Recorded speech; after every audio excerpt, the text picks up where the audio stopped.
My number one rule, the single highest rule that I pay attention to and make sure at all costs I follow is actually a lot simpler than you think. You again.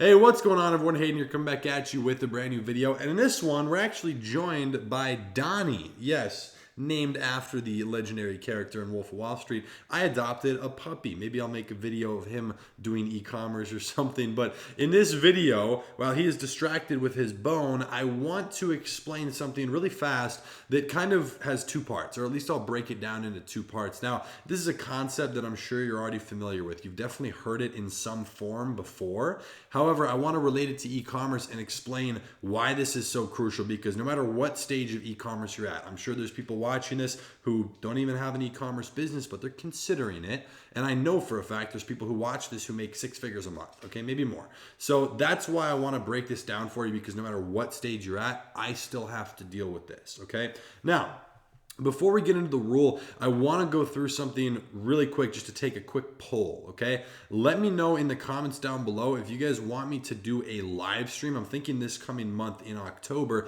do like a big Q&A to help you guys lead into Q4.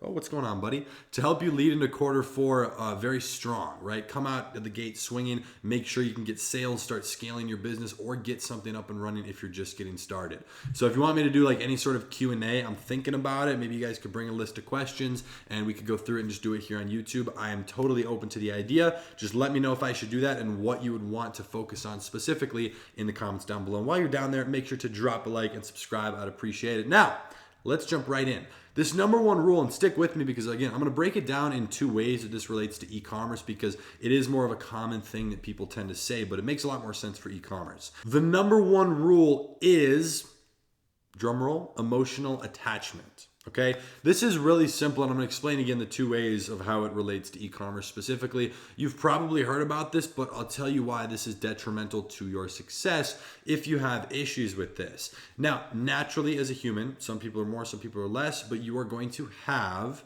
emotional attachment to certain things. Now, there's a couple of key things. Now, the first point is the marketing, okay?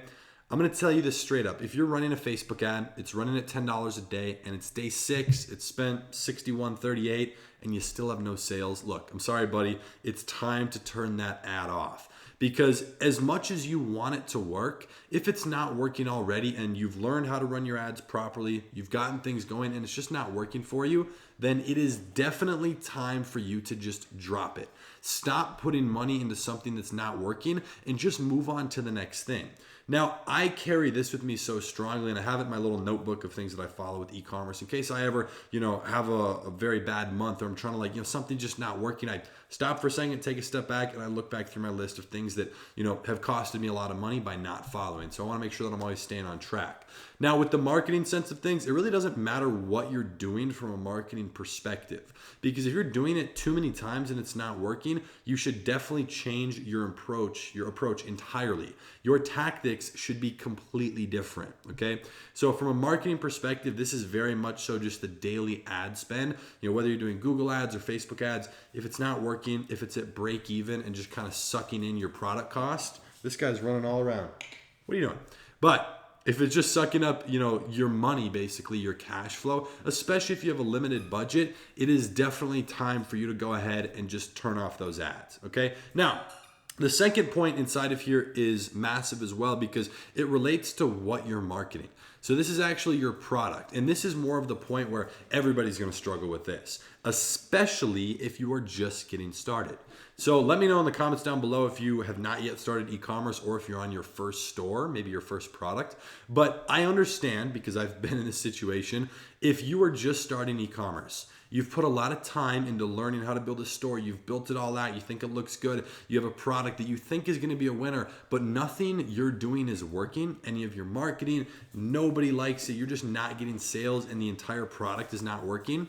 Well, if you've been running this for a while and you're dumping money into it, maybe it's time to consider, I'm not saying that it is, but maybe it's time to consider trying another product. And now this is much harder than turning off an ad that spent $60 because you're basically giving up on something where you might have spent thousands and thousands of dollars. And that's not exactly a small amount of money. So I completely understand where you're coming from if that's a little bit hard, but here's how I take the approach, okay? If I keep trying to stick with something that's not working, it will only get worse. I'll give you 2 examples. A relationship. Trust me on this. If you're staying with someone where it's not a healthy relationship, it's not working, but you're sticking with it anyways, that can never have a positive outcome. It just doesn't. I guarantee that. It does not have one.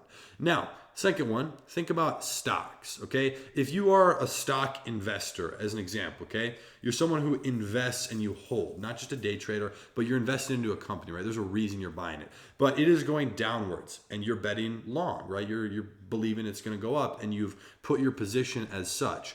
Well, you're consistently losing money. Your position's going down and you might know, right? You might know deep down it's not going to work, but you're crossing your fingers. You're hoping, you're like, wait, but what if, right? What if I can at least break even? I'm going to wait till I break even.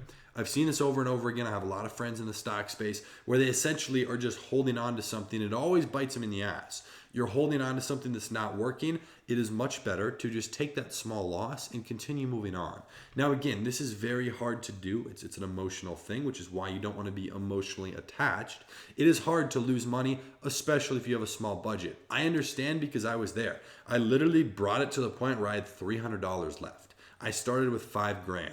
So it was very upsetting. It was very discouraging. And definitely I had a lot of emotion, all balled up and wrapped into the first projects that I was doing with e-commerce. So if you can follow that rule, just trying to eliminate as much emotional attachment as possible, you're going to be able to make more level-headed business decisions. Now, I bring this up because I've just been seeing a lot of people, who are unable to get their product successful, and they're saying, hey, how can I scale it into Q4? Which is why I kind of want to do that live stream, kind of into Q4 here this next month, just because I feel like it could provide a lot of value. But I get this question probably a couple times a week, something very specific like, hey, my product hasn't been working. I've been doing XYZ for 30 days or, for 2 months, 3 months, and it's not working. How do I scale it? How do I make it work? I always try to make it very clear that there's a huge difference between making something work and scaling it, right? You can't scale something that's not working because at that point, the only thing you'd be scaling is the failure, right? The depletion of your ad spend. It would not be working, but now it would just not be working on a larger level, which you definitely don't want. So, just try to keep that in mind when it comes to the emotional attachment piece. This is hard. I don't expect you to be perfect on it. The reason I'm making this video is because honestly, the whole reason this video idea came up is because I screwed up again. I screw up all the time. I don't think a month has gone by, literally 30 days, where I haven't screwed up and it hasn't costed me money. Now, these are all things that I'm trying to instill in you because nobody ever told me this, and I know that it will save you a lot of time, a lot of pain, and a lot of money. Now, the reason that I found these out and have really just nailed them into my daily discipline and my routine is because they have costed me a lot of money to learn this. So try not to make those mistakes. It's definitely going to cost you not just money, which again is definitely a terrible asset to lose, but also your time. It can, just mess with your head. It's discouraging for sure to hold on to something for a long time that's not working. So get rid of that emotional attachment, make it happen. If you guys have any questions relating to e-commerce at all, definitely bring them on that Q&A. If we end up doing it, I'll keep you guys updated over the next few videos if that is a plan that we're going to put in motion. But let me know in the comments if that's something you would like. If you enjoyed this video and got any value at all, I would greatly appreciate it if you dropped a like down below. And don't forget, you guys, into Q4, not a lot is different. So it's not like just because more people are buying, which there definitely are, it doesn't mean that your store or your product is magically going to get sales, right? So just keep that in mind, because if you're still being emotionally attached to something that was not working, it doesn't mean it's just going to start working for you into Q4 just because more people are buying, right? It should amplify what's already working. So that's why I want to make sure you're drilling this down as best as you possibly can. Get something working first, and then you can go from there and start scaling it up, bringing in more sales, more customers, spending more on ads, and the whole process can start working for you, okay? So again, I hope you enjoyed this video. If you have any questions, leave them in the comments down below. Let me know if we should do a live stream. Make sure to drop a like. And with that being said, I'll be seeing you in the next video. Peace.